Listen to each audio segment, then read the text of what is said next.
NRI Wellness. We bring you the latest in health and nutrition information, create customized nutrition programs, and walk you through the process to ensure your success. Good morning, good evening, good night, wherever you are in the world. Welcome to another dynamic episode of the 10 Dimensions of Wellness. I am your host, the owner of NRI Wellness, Cammie Red, and we have yet another wonderful guest on our show today. Today, I am honored to have the owner of Pretzel Kids, Miss Robyn Parets. Robyn, we are so grateful for having you on the show.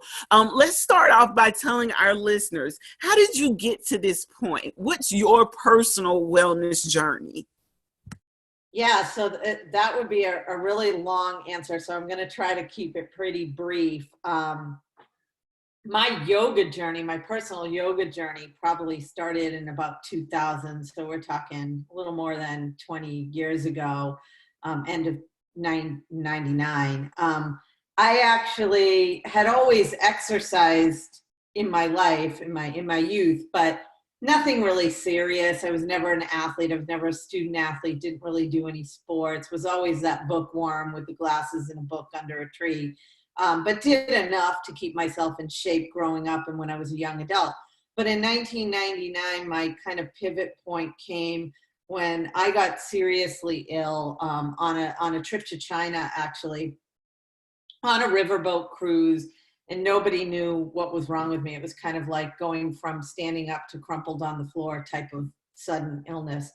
Long story short, I ended up, being brought back to the US and ended up in a hospital and was finally diagnosed with a neurological condition that lasted about 2 years. And during that kind of period, I turned to meditation and breath work because really that was the only thing I could do. I was having trouble standing, I was having trouble functioning. And on the advice of my meditation teacher, I started doing some yoga, whatever I could do. I mean, I'm talking really slow movements like lifting your arm up and maybe bending to one side type of thing. And slowly that grew as I recovered and gained more strength. I started to incorporate more yoga movement into my daily activity because it gave me some peace. So while I was able to kind of gain strength and flexibility in my body, which I had lost so much over those 2 years, I was able to gain more confidence at the same time and learn that I had some control over my bodily movement, which was really key for me at that point. And learning to just not go too fast. Like, okay, this is where I am. And the meditation helped me kind of accept where I was in the present moment and understanding that I had some control over my recovery by using movement-based yoga as well as breath work and meditation. So eventually I did get better. Thank goodness. I got stronger, regained my health. But I'll always kind of remember that time because it informs everything I do to this moment. And I actually wouldn't be where I am today if it hadn't been for that illness, because that got me into yoga and that got me into meditation and breath work. And from there, I wanted to learn everything that I could about yoga and how it affects my own health and how it could help others. And that's what really brought me to yoga. I ended up when I was strong enough, enrolling in a yoga teacher training. I became a yoga teacher. It was never my intent to teach others. It was more just let me learn about my own health and wellness so that I could help myself and help those I love.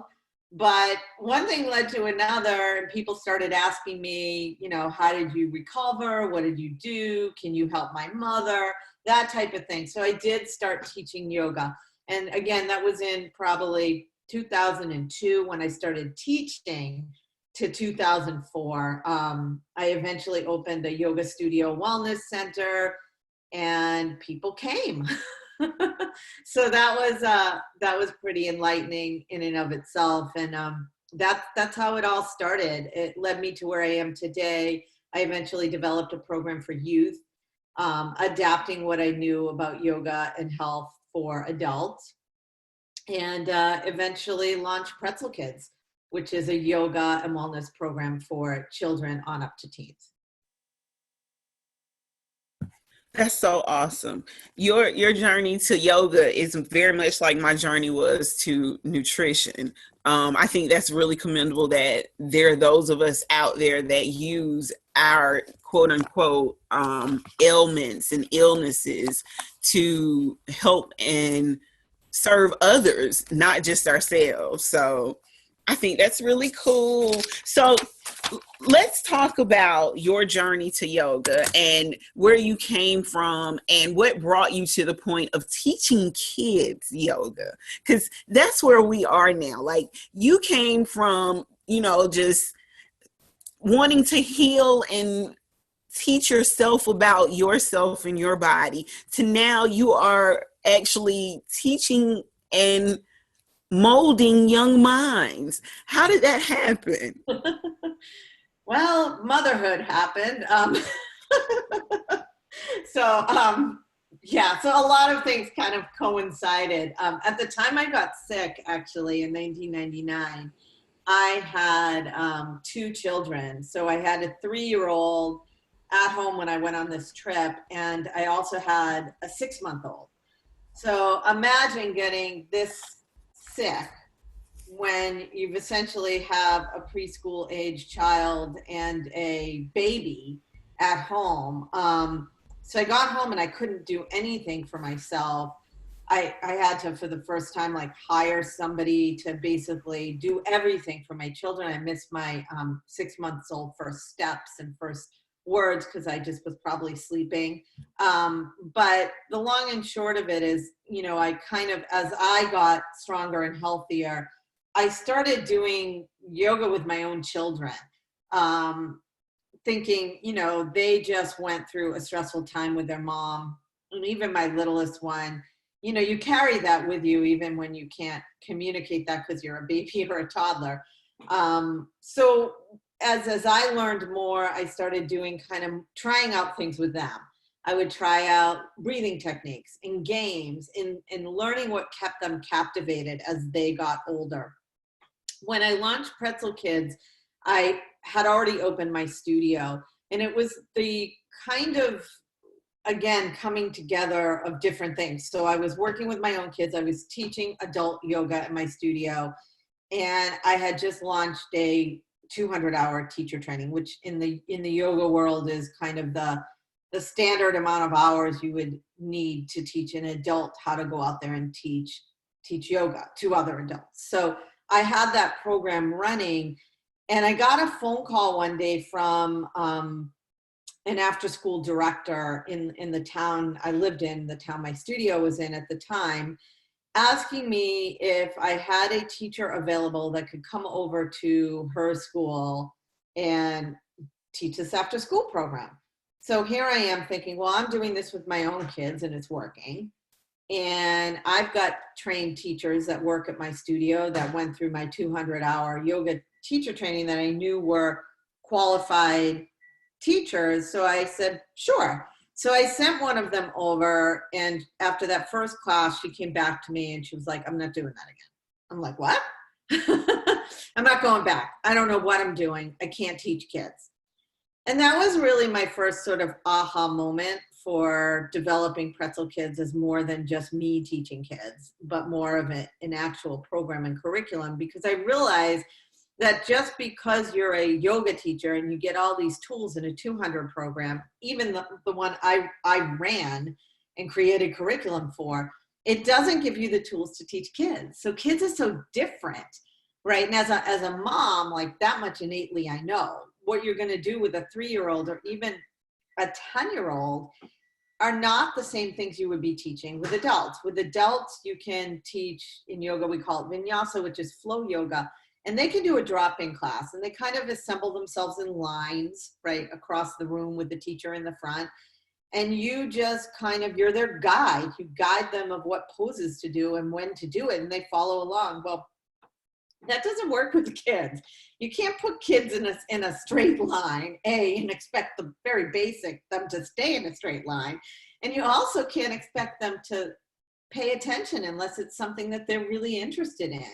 So when that happened with that one teacher, I decided, okay, well, this is really an opportunity for me to do something that could work and could help lots of children throughout the United States.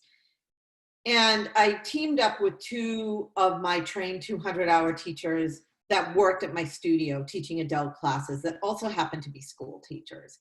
So they taught a yoga class on the side, and their main job was teaching school. And I said, all right, well, I am not a school teacher, but they are. But I know how to write curriculum because I've done it. And my past background is I was a journalist and a writer. So we teamed up, and before we even wrote a curriculum, we developed an after-school program and started kind of fanning out into the community and teaching kids yoga classes.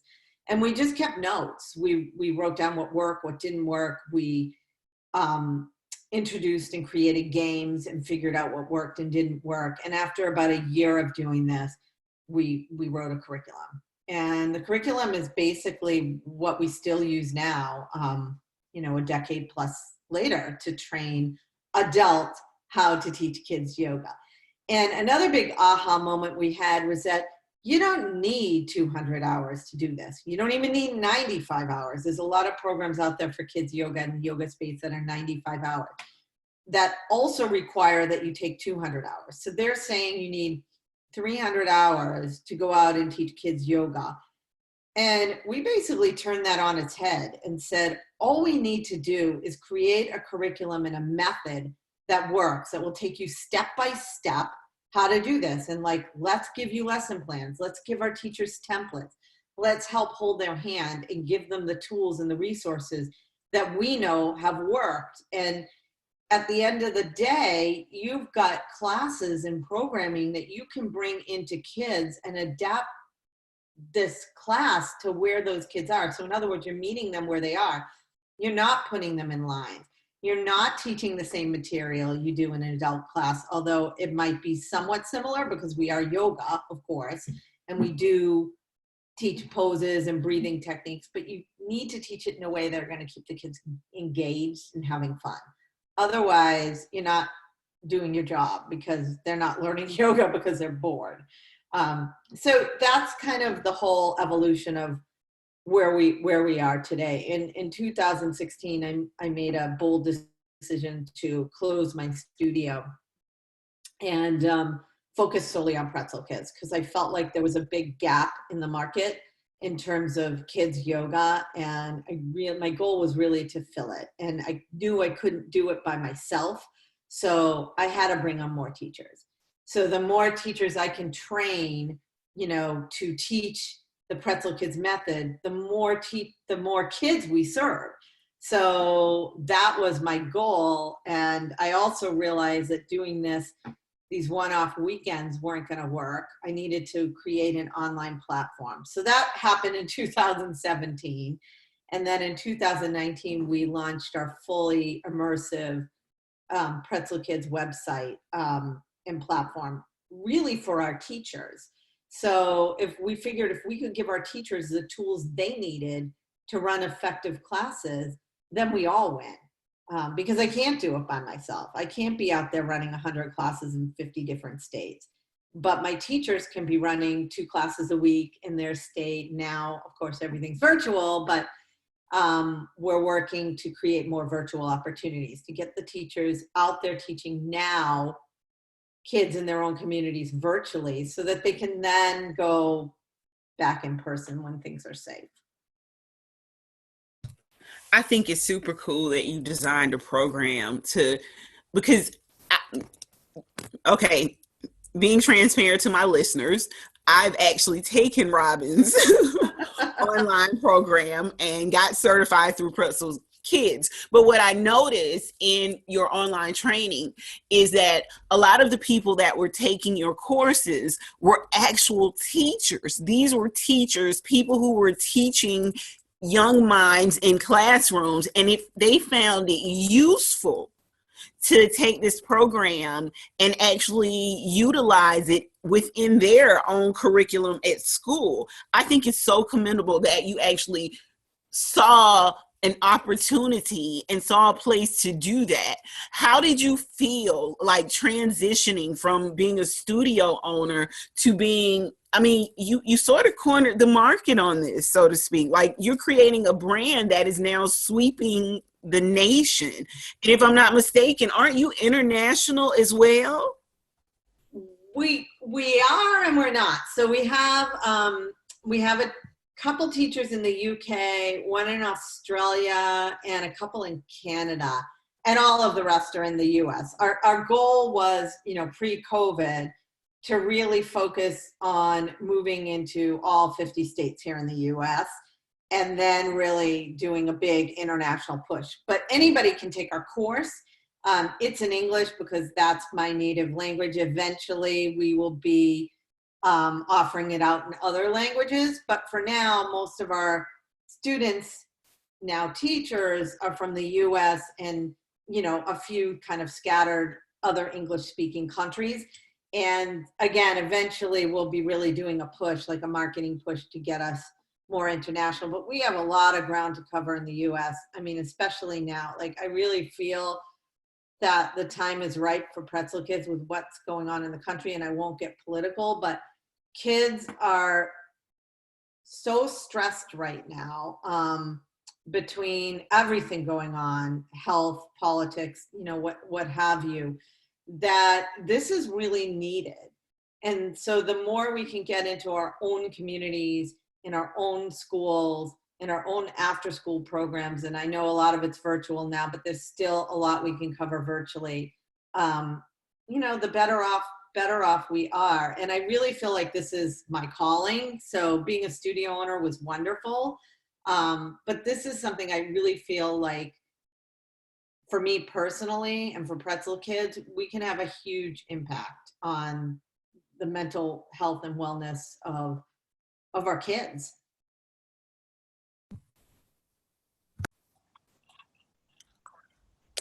So, Robyn, this has been one of those years where wellness has been, I guess, the center of everything. What are some of the biggest challenges that you are now seeing in wellness, and how are you and Pretzel Kids working to overcome that? Yeah, that's such a loaded question, especially right now in this particular moment in time in history. I think wellness is a huge issue, and health just in general, for those people, which there are many of them in the US, that never even thought about their health. Like, they just, like, until something happens and they have to, right? All of a sudden it's like top of mind for everybody. I mean, with COVID-19, everybody is concerned about their health and staying well, and if they're not, they should be, right? Like, seriously. But the other thing I think this has brought to the forefront, for many Americans, is what's happening with mental health. So we've got this whole sort of swirl with physical health and, staying healthy and keeping your immune system strong, right? And being aware of how viruses transmitted and things that a lot of people never really gave a second thought to in the past. But then on the other end of that, you have mental health and wellness. And I think this is something that we are going to be seeing a surge in terms of our radar and what's being covered by the media, because in about I give it a year. So let's say things get better on the physical side with COVID, let's hope, right? What are we going to be left with? We're going to be left with a society that is highly anxious, filled with stress, dread, fear. And I'm not trying to be a pessimist here. I mean, this is the reality.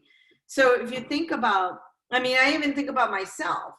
Like, I have to think twice. I'm afraid to go out into certain situations. And what does that do to your mental health when you're just gripped with fear, right? So, and we have to think about how this is affecting our youth. Because it's not just adults that are having these feelings of these anxious feelings of fear and stress and all of that that goes along with a major pandemic and health crisis, but our kids are feeling the same thing. They just don't express it or bottle it down, whatever, way you want to look at it, like adults. So it's going to come out in other ways. It's going to come out with the youngest ones in tantrums. It's going to come out in crying. It's going to come out in tearing up your homework or throwing your computer against the wall because you're so sick of remote learning. And kids just don't know how to handle it. And we as a society don't know how to handle it either, because we've never dealt with this kind of widespread, across the board fear and anxiety that is right in front of us right now. And it's going to have ripple effects for years to come. So say next school year, we actually have a regular back to school, right? Like, what's going to happen with the kids when they no longer have to wear masks and can work in groups? You're going to have a lot of kids that are like, wait, am I too close? Should somebody touch me, my arm or whatever? Like, these fears are going to be so deep seated by the time things kind of get back to what we would call normal, that we're going to be left with the repercussions. And adults might have better tools to deal with it, we would hope, through yoga, meditation, wellness, nutrition, things that are going to help keep us physically and mentally healthy. But what about the kids? So this is something I think a lot about. I go to sleep thinking about it. I wake up thinking about it. How do we keep our kids, less stressed, for lack of a better way to say it? And I think Pretzel Kids, it's not the be all end all, but it can help. And so if we can get more kids involved in yoga now, like working the stress through their bodies in a healthy way, learning how to breathe to help control their own nervous systems, and having some ways to calm their minds down through meditation, our kids are going to be in a better place because they're going to be able to carry these tools into next year and throughout their lives. So really, I think this is really mission critical to get kids yoga out to as many kids as possible right now. And there is a big divide in our country into the kids that have the means to access, not just what we have to offer, but a lot of enrichment activities that require, parents' availability to drive them there. And that's kind of a luxury. A lot of parents, they can't take their kids someplace during the work hour because they're working. So they have to leave them at school for these after school programs. And I'm not saying those are bad. Those are actually great. And so how can we hit up as many after school enrichment programs as possible? Because this is a way that we can get this into the schools without having to wedge ourselves into the school day, which is a whole other challenge, especially with school districts that have limited resources as it is. But the after school programs are a huge untapped opportunity for Pretzel Kids. And if these kids can access our programming, right from their school, before their parents pick them up or they take a bus or walk or however they're getting home, then we're all in a better place because the kids are going to come home in a better state of mind. And they would have moved their bodies, which is really important after sitting all day long from a physical standpoint. Right now, we're doing as much as we can, as fast as we can virtually. That's been a whole new challenge, as it is for pretty much everybody in the country and world right now, is moving virtual. We are working really hard at establishing really key partnerships with some large companies that have the means to reach hundreds of thousands of kids in the United States. And we just signed another deal yesterday, which Cammie I will tell you about later. But I'm super excited about it because it's going to give all of our Pretzel Kids teachers yet another way to reach hundreds of thousands of kids. So this is what I'm doing, because this is kind of what I can control right now in a world that's out of control. But I can control this. And the more opportunities I can provide for our teachers to get this programming out there to as many kids as possible, the hope is that they will be able to take that into after school programs, preschools, in-person, facilities as soon as it's safe to do so. And I don't want to push any of my teachers to do anything that's not safe right now. So we need to meet kids where they are. For better or worse, it's in front of a computer. And right now, what's interesting about that is I've been really working hard to develop tools and curriculum specifically for an online audience of children, because it's very different from what we do in person. And so our goal is that although it's delivered virtually, we get the kids to go back away from their screen. So they spend so much time on the screen. We want to guide them, and we have to guide them on a screen, but we don't want them sitting at a screen, like pecking away at a computer or staring at it. They don't have to. So we invite them, come off of your screen. Use us as a guide. We're going to do some fun things together. We're going to do some fun poses. We're going to do a breathing exercise. They get to close their eyes. And my favorite part is when they lay down at the end of a class, where I tell them, just lay down. No need to look at this computer. We deliver the content just through our voice, where they can close their eyes and be invited to take, a few minutes of peace via a visualization and a meditation. It really, really works well for the kids. I know I've been swinging from a little bit of on tangents here, but I guess my point being is that addressing the high level of stress right now that has come about as a result of a physical health crisis is just so important right now. What's interesting is that we've always had sort of a little bit of an uphill battle with parents and schools and facilities about, like, why is yoga even important, right? Because we compete for those precious time with soccer and drama and art and all these other things, team sports that are, they all are important for, enrichment for kids that can take advantage of this through their schools or otherwise. But now parents understand why their kids need this, because they've been home with them for 6 months, and the kids are driving the parents up a wall, and the kids are screaming at their remote, screens with their classes. So all of a sudden you have these parents that are like Googling, like, stress relief for my kids and what to do and physical fitness online and things like this to give their kids a healthy outlet. And they're coming to us. And so that's obviously what they're looking for. And so we need to give them more of that. And so that's really what I'm working for, because my teachers were, prior to the pandemic, we had just launched our platform. They were going online. They were listing their in-person classes. They were getting enrollments.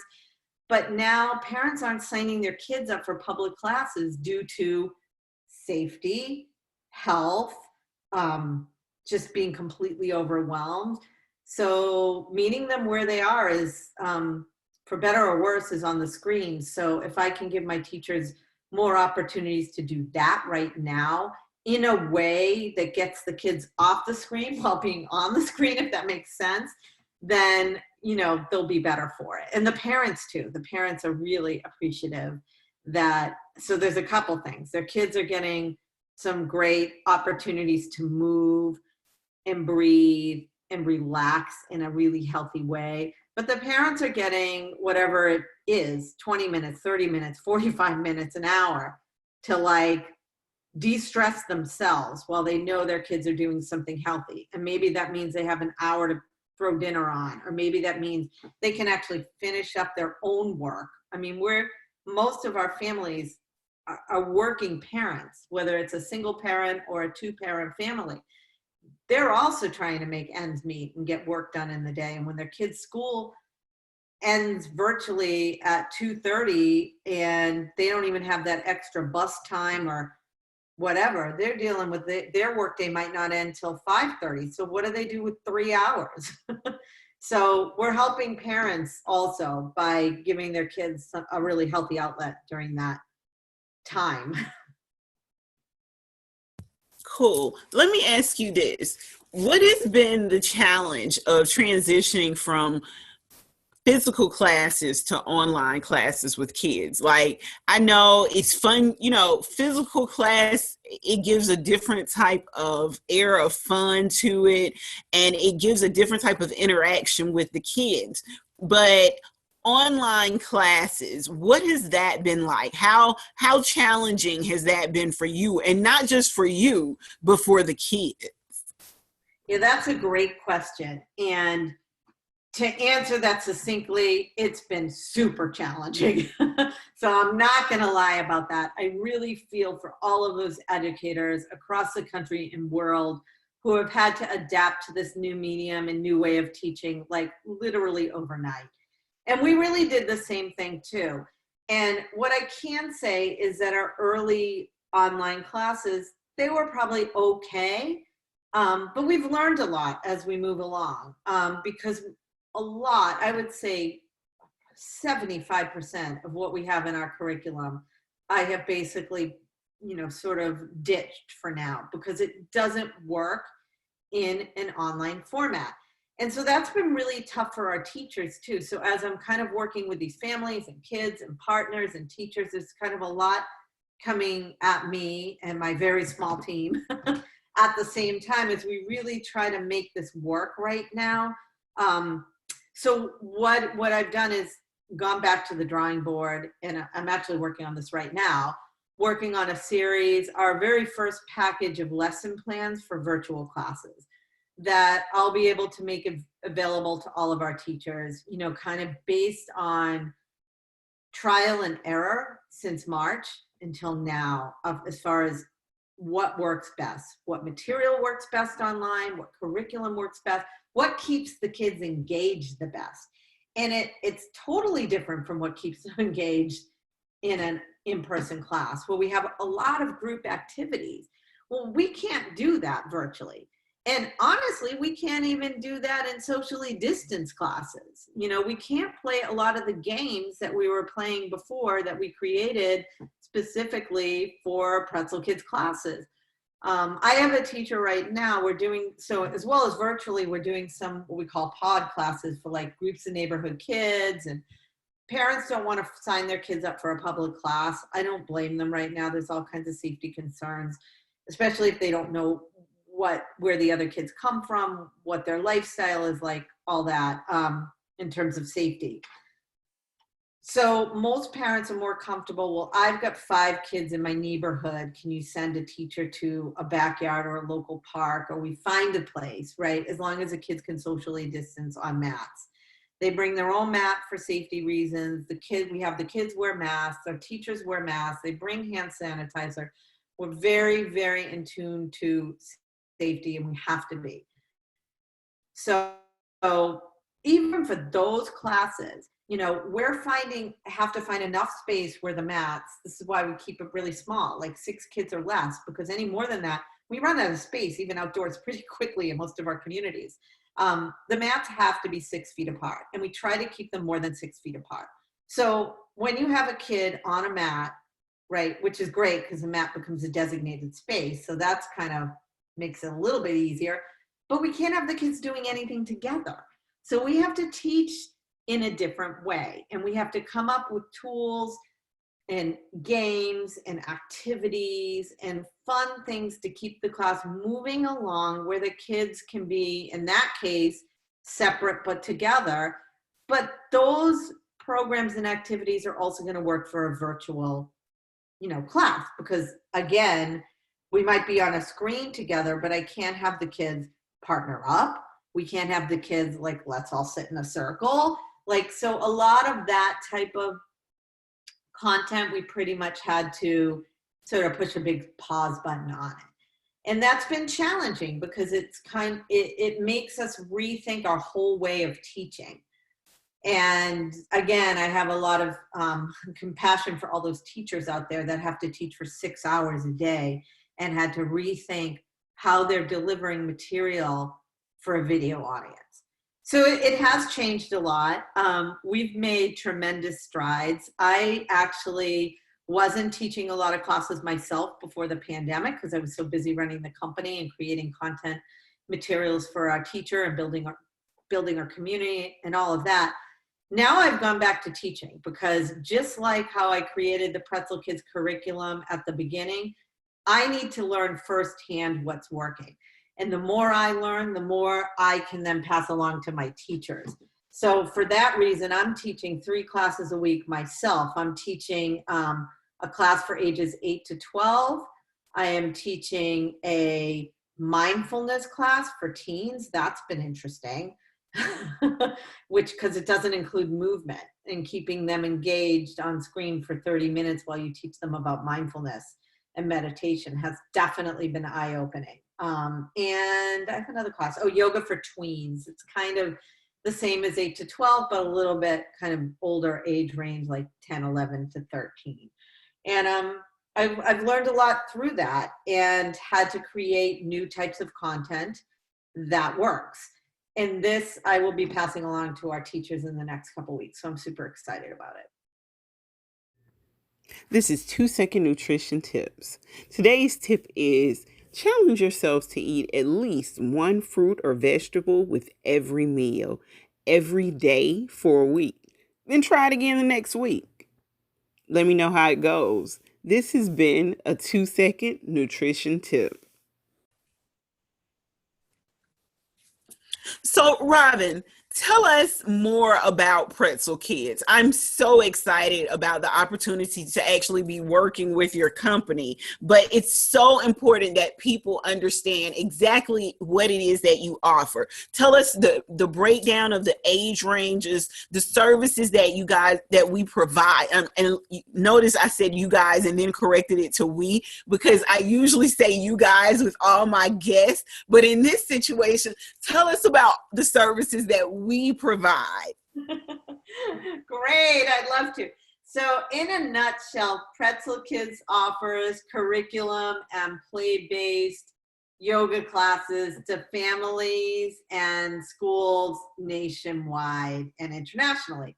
We also provide a subscription membership program for our teachers where we offer them ongoing resources every single month, and a way for those who wish to teach our curriculum a training program where they can train online and then become a Pretzel Kids member. The membership also gives our teachers the ability to use our branding, logos, and name for all their classes. So that's really a big thing. We like to say we're like the Zumba of kids yoga. So the business model, so I see you chuckling. The business model kind of works like this. You basically take our online class course, become a Pretzel Kids teacher, become a member, and then you can essentially run your own Pretzel Kids branded classes wherever you go. So it's not a franchise, and it's definitely not an MLM. There are no high prices, costs, barriers to entry to buy a territory, anything like that. Our teachers pay a low monthly fee, and for that get the license to the brand. In addition to that, we give them ongoing lesson plans and teaching resources, the ability to participate in our bi-weekly Ask Me Anything lunch and learn calls where we offer additional trainings to help them build their business and offer more resources to their kids, marketing templates. And the biggest and kind of new thing is the ability to essentially run their business and get bookings directly through our website. So that's kind of what we do on the teacher side. Talking about our website, we also service 2 other big markets, and that is hiring bodies, which would include schools, gyms, YMCA, after school programs and the likes, can go onto our website and find a Pretzel Kids teacher in their area or community and reach out directly to that teacher if they want to book them for their school or facility camp, things like that. So that's that. And then we also have a way for parents to find classes. So with COVID, of course, we don't have that many in-person classes at the moment, but that's going to come back. So parents will be able to go onto our locator and say a parent in Tyler, Texas is looking for a class in Tyler, Texas. They will be able to find a class in that location. That is the hope, as long as we have a teacher offering a class in that location, and be able to hit the enroll now button and enroll directly for that class.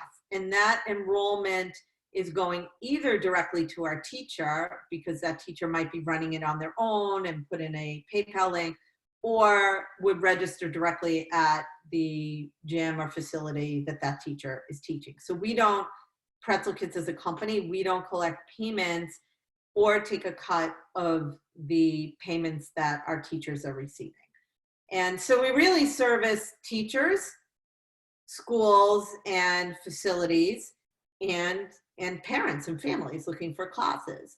Our goal right now, as we kind of shift gears quickly during COVID, is to offer more online classes, and we'll be having some more features on our website that will point parents in that direction. And that's really kind of in a nutshell what we do as a company. So our expansion is very much related to our teachers. So the more teachers we have, then the more people we have to help them build their business and get this program out into their own communities, because community building is really, really key for us.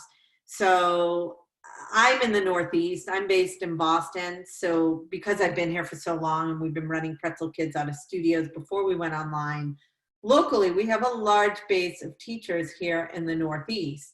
But we are, expanding nationally. So we have now, kind of hitting up the Eastern Seaboard to the West Coast, and then filling in everywhere in between. And that's really kind of, in a nutshell, what we are and, what we do.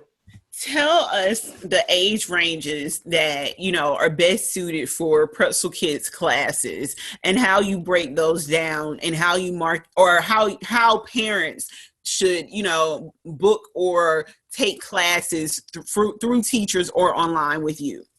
Yeah, so we really start at age 3, maybe a little bit before then, maybe like 2.5.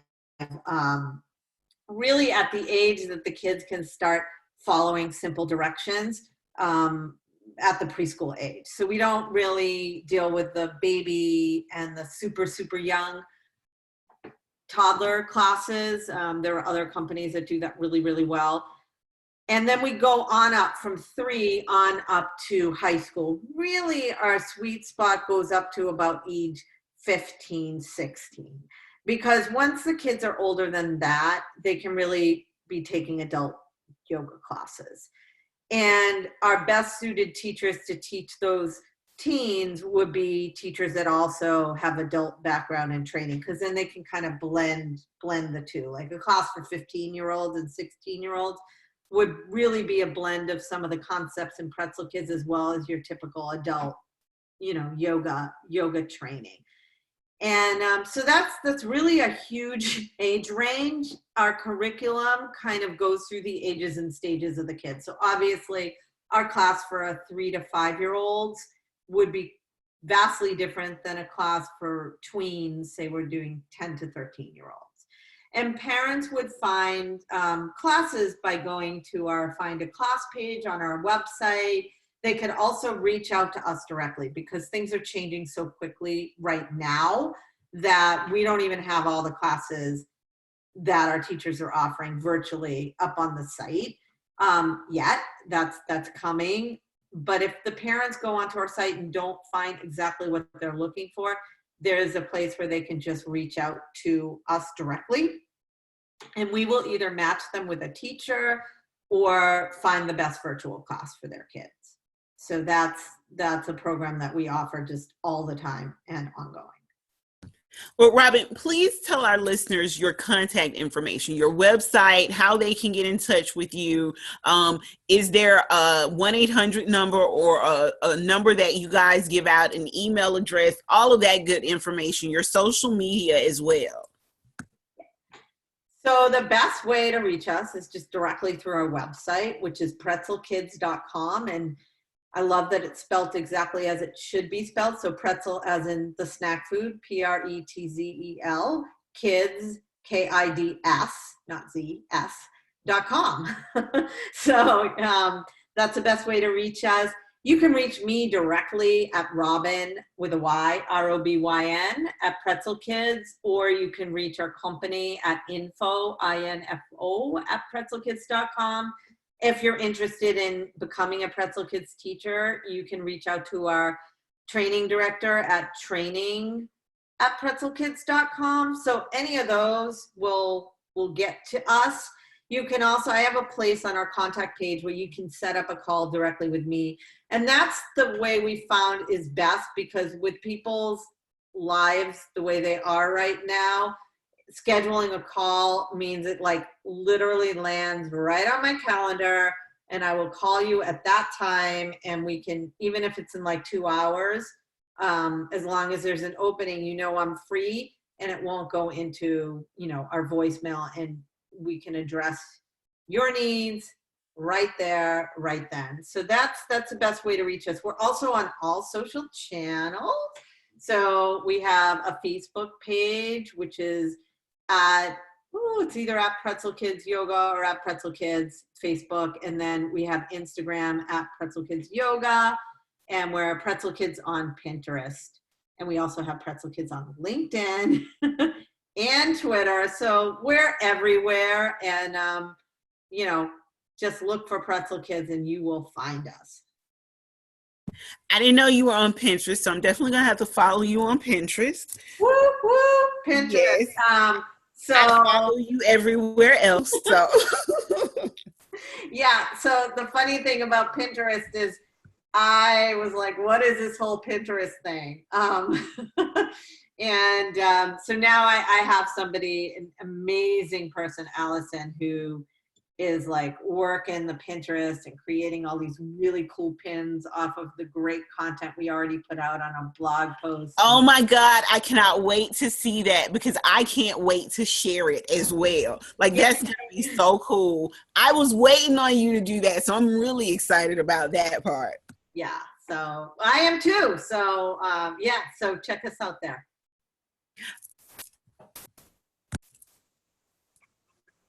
So, Robyn, we are so grateful for having you on our show. You guys, you can also find Robyn's contact information on our website, where we write a complete article about our guests as well, in our iWellness up under the About Guests tab. And don't forget, check out our Facebook group, 10 Dimensions of Wellness. We post those articles in there, and a lot of our guests are members of that group. So if you're looking to contact them or get in within their realm, you can also find them on there as well. So, as you know, with most of our guests, we wrap our show with our patented 4 questions. So, Robyn, my first question for you is, what's been the biggest surprise you've had in the last few months? I think the biggest surprise has been the overwhelming amount of emails, messages I'm getting from parents who are looking for more resources to help their kids get through this difficult time. Yeah, that's been interesting, because really our biggest market is the teachers. But having it come from the parents has been really eye-opening and has led us to move in some different directions with coming up with even more resources and content and classes to service them. So not just the parents, but their kids. Okay, I definitely understand that one. What do you wish you'd known 10 years ago that you know now? Oh, so much. Where do I start? Yeah, I think it would be a couple things, like don't take yourself so seriously, relax more. That's, a big thing for me now. I can be a super type A person, like doing a million things. And I've needed to really learn how to relax myself. So practice what I preach and teach. And so 10 years ago, I, would have told myself like, it's all going to be okay. Just take things in stride. And also do the best with your kids, lead by example, and they'll turn out okay. Because 10 years ago, I was a younger mom with younger kids who are now 20 and 21, two sons and a stepson who's 19. And it's just the young men that they've turned out to be is just makes me want to cry with just joy, just such compassionate, caring individuals. And the worry you carry as a young mom, like 10 years ago, the worry I carried about, will they be okay? And am I doing the right thing? And at the time I was a single mom. And, I just think I would have told myself in 10 years, you'll be able to just exhale and know that your job was well done. And I think that would just go for anything in life. Just do the best you can. Take one day at a time, as hard as that might be in the moment. Know that everything changes. That's a big principle in yoga. And I really take that to heart now much more than I did 10 years ago, because life is a journey and you just learn as you age. Ain't that the truth? That's definitely the truth. Now, what inspires you or makes you feel like your best self? I think a couple things that just popped to my mind right away. So my sons, they inspire me. Just seeing what they're doing with their lives and how they're approaching things, and just the fact that they've turned out to be such incredible people, like humans. That inspires me, because it's like, okay, we have a mission as adults to make sure our kids are good people. And not just my own kids, but the kids I teach. And you can have a small, most of their impact is coming from their own families, right? But you can have a small impact on that. You can infuse values like kindness and sharing, compassion, and that's things we sort of drip into all of our Pretzel Kids classes. And that inspires me, seeing that they take that to heart, and that they're learning these skills that are so important for life, to value everybody and to, look within themselves and just learn to appreciate their own skills and goodness and talents. Another thing that inspires me is just nature. So that's been a big thing for me during COVID. And I think I will continue on this path of spending as much time as I can outdoors, which we're sort of forced to do right now, but I've embraced that, and just taking walks, finding really beautiful places to go and just be and sit and breathe and appreciate the wonder around me. And really, with that deep appreciation, really it's been profound for me, and really knowing how much work we have to do to protect our environment and our nature. Oh, that's so awesome. I love nature too. That's my go-to space for meditation. Yeah, it really is, especially when you live in a city. Like yeah. Like I'm outside. I'm every morning. I'm sitting in the grass, yoga, meditating. That's where I am with the trees. Yeah. So my last question for you is: if you could have a billboard with anything on it, what would it say and why? The first thing that popped into my mind without any planning for this question is, be a good human. That's it. I love it. Like, there is no explanation needed for that. That is dynamic. And you know what? What's crazy is we need a billboard right now that says just that. Right. Everywhere. So All right. So, you guys, first, Robyn, I want to say thank you for giving us your time today. I genuinely appreciate it. Thank you for making us having such another dynamic interview, sharing Pretzel Kids and yourself with us today. Thank you so much for having me. It's really been an honor. I appreciate it. So you can hear our podcast now on Spotify, Pandora, Anchor FM, iHeartRadio, and guess what? We are now also on Amazon. So all of those, as well as a plethora of other audio platforms. You can also hear the audio version of this on our YouTube page at NRI Wellness, where you can subscribe, download, comment as well. You guys, don't forget to share, send this to friends, listen, download the links, join our Facebook group, all of the above. Thank you so much for listening to the 10 Dimensions of Wellness, and have a great night. NRI Wellness brings you the latest health and nutrition information, creates customized nutrition programs, and walks you through the process to ensure your success.